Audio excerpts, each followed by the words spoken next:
Bienvenue à cette capsule du Chat Canada 4 dans la série Vous pensez démarrer une chatterie au Canada, épisode 3, le marché, première partie. Le premier piège à éviter lorsqu'on pense démarrer une chatterie est la concentration des races. Il faut savoir que présentement dans le monde, il existe environ 85 races ou groupes de races. Au Canada, on n'en élève que 22. Débutons par quelques notions de vocabulaire. Qu'est-ce qu'une race? Le Larousse nous dit que c'est une population animale résultant par sélection de la subdivision d'une espèce et possédant un certain nombre de caractères communs transmissibles d'une génération à la suivante. Par exemple, le Maine Coon. On appelle un groupe de races une race de chat subdivisée par des caractéristiques génétiques affectant l'apparence du chat. Prenons par exemple le groupe des persans. Un exotique, homozygote poil long, se nomme un persan.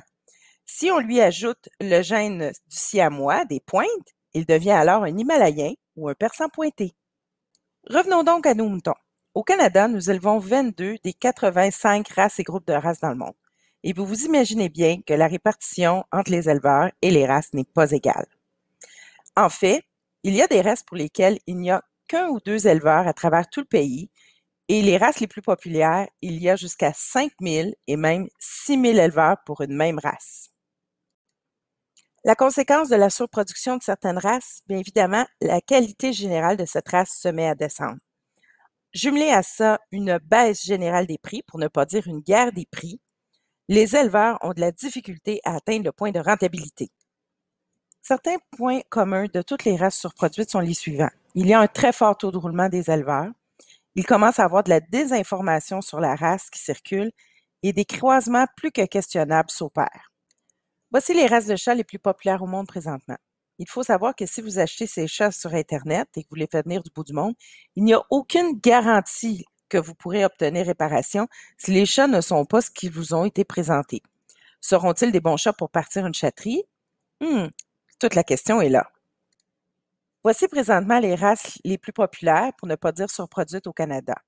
Tous ces marchés démontrent des signes de maturité et plusieurs commencent à montrer des signes d'effondrement. Si vous pensez démarrer une chatterie dans l'une de ces races, remettez sérieusement votre projet en question. Les marchés sont en constante évolution.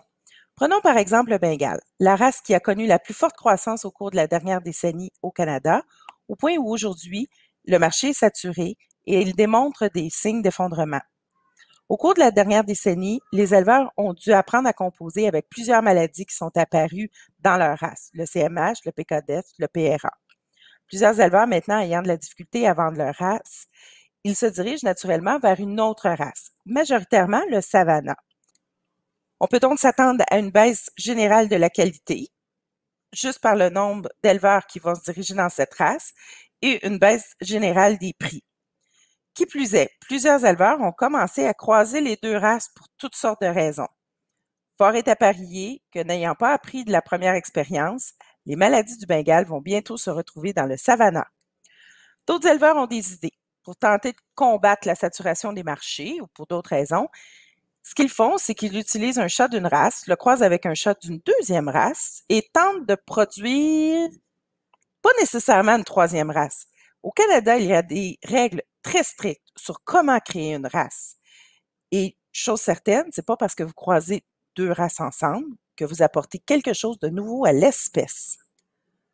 Voici quelques-unes des races qui mériteraient d'être connues au Canada. Pour la plupart, ce sont des races traditionnelles qui n'ont aucun problème de santé connu et dans certains cas, elles sont reconnues comme des trésors nationaux dans leur pays.